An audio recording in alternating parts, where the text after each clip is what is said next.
അവ എന്റെവയാണ്. ഞാൻ അവ സുരക്ഷിതമാണെന്ന് ഉറപ്പാക്കുകയാണ്. സ്വാഗതം. പക്ഷേ നീ ഒരു പൂച്ചയാണല്ലോ.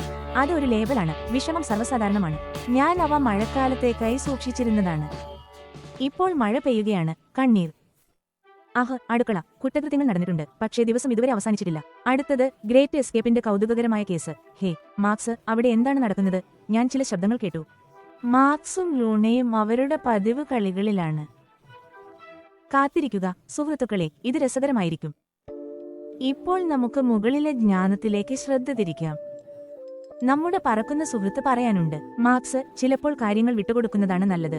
എല്ലാ പോരാട്ടവും പോരാടേണ്ടതില്ല, പ്രത്യേകിച്ച് ഭക്ഷണവുമായി ബന്ധപ്പെട്ടപ്പോൾ. മനോഹരമായ ഉപദേശം അല്ലേ? മാർക്സ് അത് മനസ്സിലാക്കുമോ എന്ന് നോക്കാം. മറ്റൊരു ദിവസം, മറ്റൊരു ഡെലിവറി. ഇന്ന് മാർക്സിനും ലൂണയ്ക്കും എന്ത് അത്ഭുതങ്ങൾ കാത്തിരിക്കുന്നു എന്ന് നോക്കാം. ലൂണ, മെയിൽമാൻ കൊണ്ടുവന്ന ബോക്സിൽ ഭക്ഷണമുണ്ടോ എന്ന് നീ കരുതുന്നുണ്ടോ?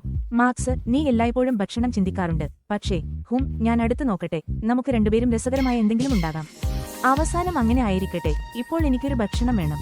ക്ഷമിക്കണം മാർക്സ്, കാത്തിരിക്കുന്നവർക്കും ചില തന്ത്രങ്ങൾ ചെയ്യുന്നവർക്കും മികച്ച ഭക്ഷണം ലഭിക്കും. അങ്ങനെ നമ്മുടെ സജീവ കൂട്ടുകാർക്കായി ഭക്ഷണവും തന്ത്രങ്ങളും ആരംഭിക്കുന്നു.